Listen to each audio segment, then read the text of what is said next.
वबरकातुहू। आज का रिएक्शन एक तकरीर के ऊपर है जो मुफ्ती गुलाम जिलानी अजहरी साहब ने की है। आप लोग सुने और उस पर अमल करने की कोशिश करें। अल्लाह तबारक व तआला ने कुरान और हदीस को समझाने के लिए 80 हिजरी में कूफा की धरती पर साबित की पीठ से एक बच्चा पैदा किया जिसको दुनिया इमाम आजम अबू हनीफा के नाम से याद है। सुभान अल्लाह, सुभान अल्लाह। 12 लाख रूल्स लिखे हैं इमाम आजम अबू हनीफा ने हम लोगों के लिए। और ये ज़हन में रखिएगा, इमाम आजम कौन है? जब इनके वालिद पैदा हुए थे तो तहनीक के लिए हजरत अली की बारगाह में ले गए। हजरत अली ने अपना लुआब दहन डाला था हजरत साबित के मुंह में, यानी हजरत इमाम आजम अबू हनीफा के वालिद के मुंह में हजरत अली का लुआब दहन और हजरत अली के मुंह में नबी का लुआब दहन। माशाअल्लाह, सुभान अल्लाह। लिहाजा वाया अली वाया वालिद इमाम आजम के मुंह में प्यारे मुस्तफ़ा का लुआब दहन। इमाम आजम अबू हनीफा रज़ियल्लाहु ताला अन्हु 20 साल की उम्र में तिजारत करने के लिए जा रहा है। किसी ने कहा कहाँ जा रहे हैं आप? इमाम शाबी ने कहा कहाँ जा रहे हैं? कहा तिजारत करने। कहा आपकी पेशानी पर इल्म फजल को चमकता हुआ देख रहा हूं मैं, उलमा की मजलिस में बैठा करे। वो बैठना शुरू किया, बैठते बैठते बैठते फिर वक्त के इमाम आजम अबू हनीफा बने। 4000 उस्ताद है आपके इमाम आजम अबू हनीफा के, 4000 उस्ताद। आप समझ सकते हैं कुरान शरीफ का क्या एहतमाम किया उन्होंने। हर रमजान में 60 मरतबा कुरान शरीफ पढ़ते थे इमाम आजम अबू हनीफा, 60 मरतबा। और सिर्फ बगैर समझे नहीं, समझ के पढ़ते थे। ये समझ के पढ़ने से एक बात बता दो, हम लोग जब लड़की देखने के लिए जाते हैं ना अपने बेटे के लिए, तो लड़की के बारे में पूछते हैं कि बच्ची कहाँ तक पढ़ी है? बोले वो ग्रेजुएट।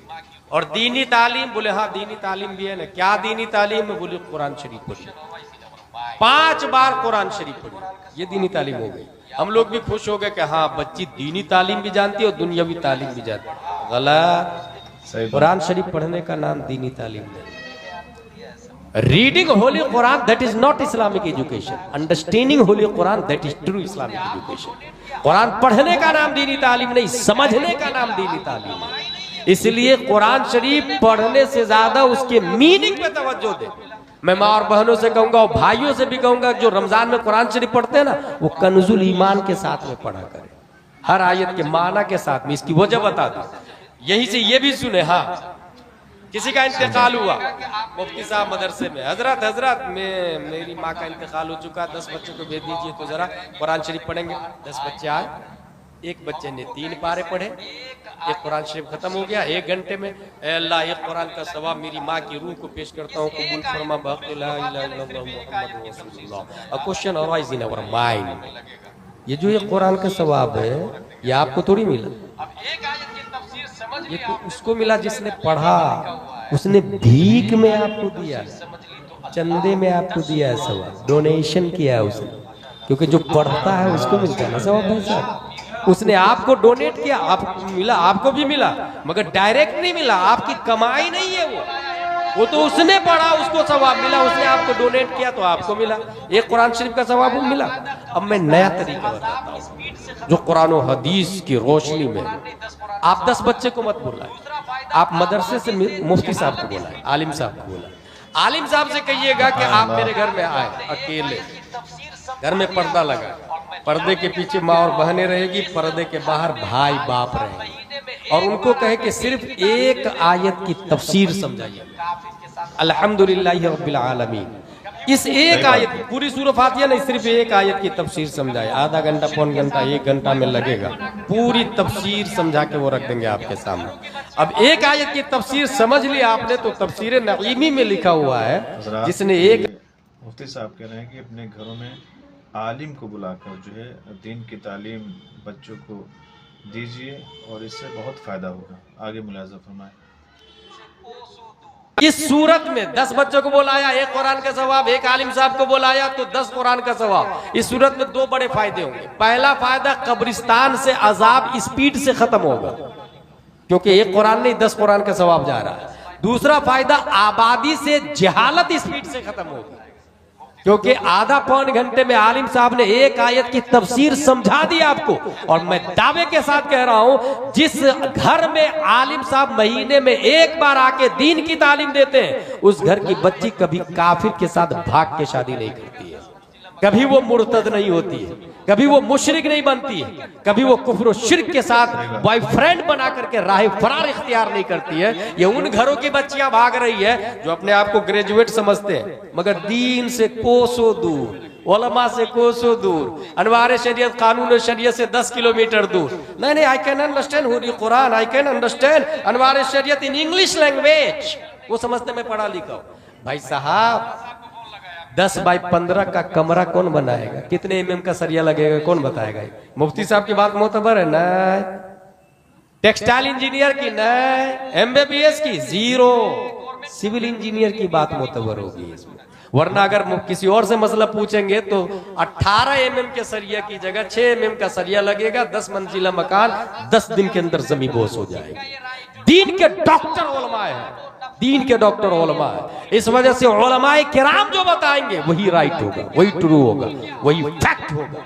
तो शादी में एक तो इस बात को जहन में रखें कि अरबी के साथ साथ में उर्दू तालीम का होना लाजिम और जरूरी है। एक और बात बता दूं, हम ये करते हैं कि शादी में, शादी करने के लिए फला साहब को फोन लगाया, मेरी बच्ची वेल सेटल है, मेरा घर आप तो जानते ही, तो जरा वेल सेटल लड़का देखिएगा। ये वेल सेटल से क्या मुराद है?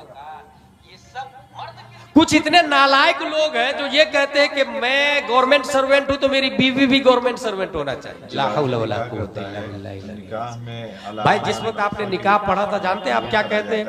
7,786 दैन महर, सिक्का ये राइजुल वक्त अलावा नानो नफका के मैंने कबूल किया।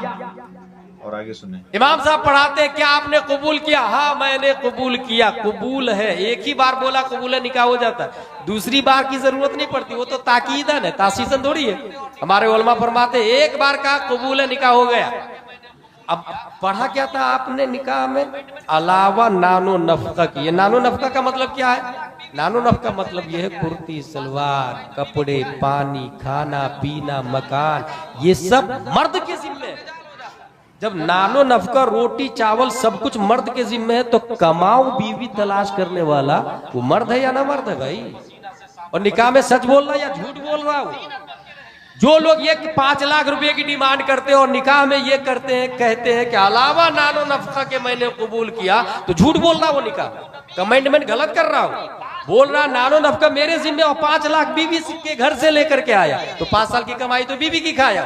फिर अर्रिजाल क़वामून अलन निसा कहां हुआ? अन्निसा व क़वाम अलन रिजाल हो जाता, निजाम दरम बरम हो जाता। ये हकीकत बता रहा हूं मैं। इसलिए कानून ये है कि मर्द आदि तूफान खून पसीना से सामना करेगा, औरत घर की जीनत बन के रहेगी। हजरत डॉक्टर इकबाल ने कहा, अगर पंदे जदुर्वेशे पजीरी हजार उम्मत बमीरत तू नमीरी, बतूली बाश व पिन्हा शो अजी अज़्र के दर आगोश शब्बीर बगीरी। अगर किसी दुर्वेश की बात मानना चाहती है ख़वातीन इस्लाम तो इस बात को माने, और मान लेगी तो दुनिया के सब लोग मरते हैं, वो खातून कभी नहीं मरेगी। और वो बात ये है कि वो दुनिया से पोशीदा हो जाए, अपने घर के अंदर रहे, ताकि उसकी आगोश में वक्त का शब्बीरो शब्बर पैदा हो। हक है बेशक, सुभान अल्लाह माशाअल्लाह। तकबीर, नारे तक। 40 साल तक अबू जहल, उतबा, शीबा कोई इख्तलाफ नहीं। 40 साल जब नबी ने कहा ला इलाहा इल्लल्लाह मुहम्मदुर रसूलुल्लाह, तब इख्तलाफ शुरू हुआ। अब यहां से एक बात समझ में आती है जो मैं बताना चाह रहा हूं, सुने। आपके यहाँ कंदोसा में कोई शख्स ये बोले कि मुझे एक मस्जिद बनानी है, कौन देगा पैसा? एक आदमी खड़ा होकर बोला, हजरत मेरी तरफ से 1 लाख रुपए। दूसरा आदमी दूसरे दिन मेरी तरफ से 2 लाख रुपया। तीसरा आदमी तीसरे दिन मेरी तरफ से 3 लाख रुपया। चौथा आदमी चौथे दिन मेरी तरफ से 4 लाख रुपया। पांचवा शख्स मेरी तरफ से 5 लाख रुपया। 1 लाख ज्यादा या 5 लाख ज्यादा? 5 लाख। कॉमन सेंस बोलेगा 5 लाख ज्यादा, इस्लाम बोलता है गलत, 1 लाख ज्यादा। क्योंकि अद्दाल अलल खैर कफाइलिही, रास्ता बताने वाला चलने वाले की तरह। लोग सोच रहे थे ये मौलाना साहब खाएंगे या बनाएंगे, रखेंगे या ले जाएंगे, बीवी बच्चों पे इन्वेस्ट करेंगे या मस्जिद में इन्वेस्ट करेंगे। कंफ्यूज्ड। 605 में पब्लिक थी। सबसे पहले एक ने बगैर सोचे समझे जो होगा देखा जाएगा, काम अच्छा है, मेरी तरफ से 1 लाख रुपया। दूसरे दिन जिसने 2 लाख दिया ना, पहले वाले का 3 लाख हो गया। तीसरे दिन जिसने 3 लाख दिया, पहले वाले का 3 2 5 और 1 6 लाख रुपया हो गया।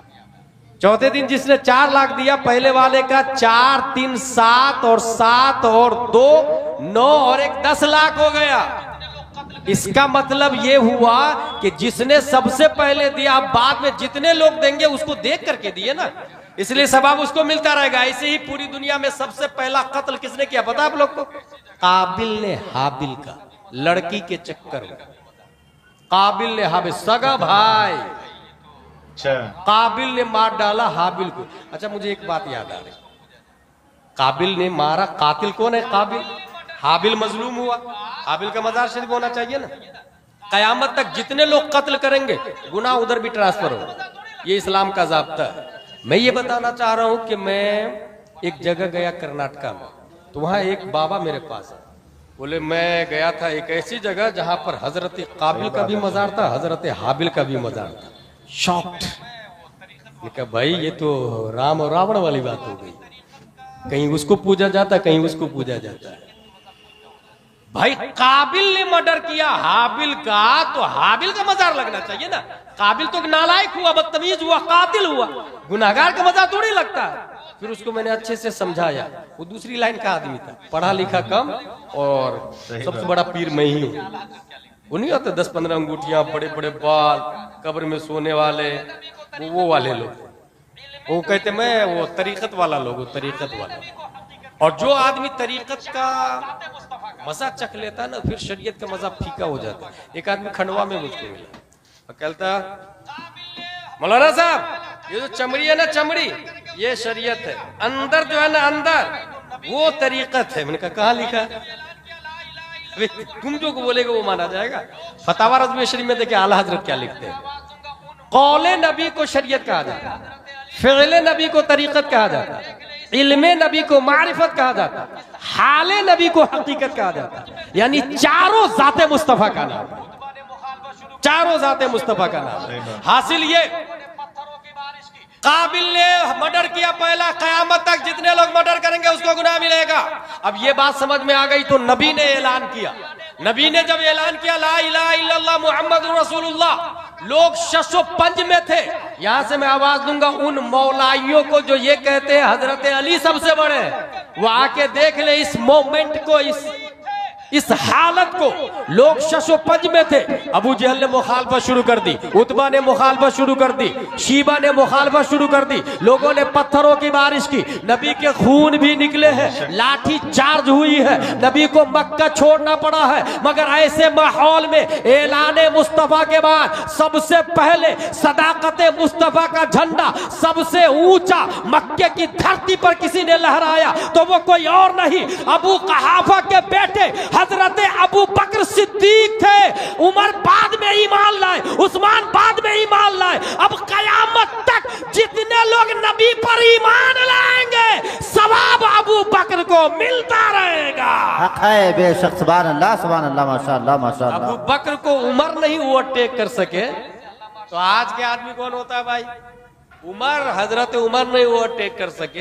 ये लॉजिकली मिसाल दे दिया हूं ताकि आपके दिमाग में भी जवाब रहे। हुजूर सल्लल्लाहु तआला अलैहि वसल्लम के बाद हजरत अबू बकर ने निजाम को संभाला। अच्छा, हजरत अबू बकर की अफजलियत पर एक और बात याद आ रही है, जो इंसान जहां दफन होता है इसका मतलब वहीं की मिट्टी से वो बना है, क्योंकि कुरान शरीफ में मिन्हा खलकनाकुम व फीहा नुईदुकुम व मिन्हा नुखरिजुकुम, इस आयत के हवाले से अल्लामा अरशदुल कादरी ने एक बात लिखी है। लखनऊ में फारसी हुकूमत, कमिश्नर की बेटी ने कहा मुझे कुरान शरीफ पढ़ाई। कारी साहब का कुरान शरीफ पढ़ाने के लिए 1 दिन 2 दिन 3 दिन, चंद दिनों के बाद कारी साहब मगरिब की नमाज क़िरात से वहीं पढ़ते थे, बहुत अच्छा कुरान शरीफ पढ़ते थे। क्रिश्चियन की बेटी ने कहा कि मैं कलमा पढ़ना चाहता हूँ, कलमा पढ़ाए। कहा आप अपने नबी की बेटी फातिमा ज़हरा की कोई किताब ला के दीजिए ना। कारी साहब ने दे दिया किताब, वो पढ़ने लगी तो वो आया, पे बंद लगी चादर है और हुस्न का ये आलम है कि जिसका आंचल न देखा महो महर ने, उस रिदाए नजाहत पे लाखों सलाम। इबादत और रियाजत का कोई जवाब नहीं। उन्होंने हजरत फातिमा के नक्शे कदम पर नमाज पढ़ना शुरू किया, रोजा रखना शुरू किया। इतना रोजा रखा कि इंतकाल कर गया। इंतकाल से पहले कारी साहब से कहा, कारी साहब मेरा बाप क्रिश्चियन कब्रिस्तान में दफन कर देगा, आप मुझे निकाल के मुसलमान कब्रिस्तान में रख दीजिएगा। कारी साहब रात में गए, चंद लोगों को लेकर के कुदाल फावड़ा लेकर के कब्र को हटाया तो देखा कि 12 बंकी की लाश है उसके अंदर। जल्दी से ढका, गए 12 बंकी, क्योंकि 12 बंकी लखनऊ पास में, वो ताजिर आता जाता था। जब 12 बंकी पहुंचे तो देखा ये कि इसके अंदर कहा 12 बंकी वाले इसके बारे में पूछा, कहा 3 दिन पहले इंतकाल हो चुका। कब्र देखी, खोदे, देखा उसके अंदर अरब की लाश। 12 बंकी वाली कब्र में भी कोई बच्ची की लाश नहीं। ढक दिया और टेंशन में आके सो गए। बच्ची ख्वाब में आ गई। उस्ताद मोहतरम मायूस क्यों हो रहे हैं आप? क्योंकि मुझे हजरत फातिमा से प्यार था। अल्लाह ने रातों रात मेरी लाश को शहर मदीना में मुंतकिल कर दिया। माशाअल्लाह, सुभान अल्लाह, सुभान। वो मदीना में रह के भी हिंदुस्तान से प्यार करता था। उसकी लाश 12 बंकी में आ गई है। 12 बंकी वाला मुस्लिम होने के बावजूद क्रिश्चियन से प्यार करता था। उसकी लाश क्रिश्चियन कब्रिस्तान में आ गई है। इसका मतलब ये हुआ जो इंसान जहां दफन होता वहीं की मिट्टी से बना। अब यहाँ पर ये कहूंगा मैं कि कंदूसा का वो आदमी जो यहाँ पैदा हुआ है और हज करने गया और वहीं इंतकाल कर गया, मदीने में दफन हो गया, तो वो कहा कि मिट्टी से पैदा हुआ था। कुरान शरीफ में आया, हुवल्लज़ी युसव्विरुकुम फिल अरहाम कैफ़ यशा। अल्लाह माँ के पेट में इंसान की मूर्ति बनाता है। जब अल्लाह उसकी माँ के पेट में उसकी तस्वीर बना रहा था तो कंदूसा की मिट्टी नहीं, मदीने की मिट्टी का इस्तेमाल फरमाया। इसलिए पैदा यहाँ होता है, दफन वहां होता है। हासिले कलाम यह है कि रुए जमीन में सबसे अफजल वो मिट्टी है जो जिसमें मुस्तफा से मुत्तसिल है, जो जिसमें नबी से मुत्तसिल है। वो मिट्टी अर्श आजम से भी बहुत ही प्यारा बयान था। आप लोगों ने जो है मुलाहजा फरमाया और कमेंट में ज़रूर बताइए कि आप लोगों को ये बयान कैसा लगा। अस्सलाम।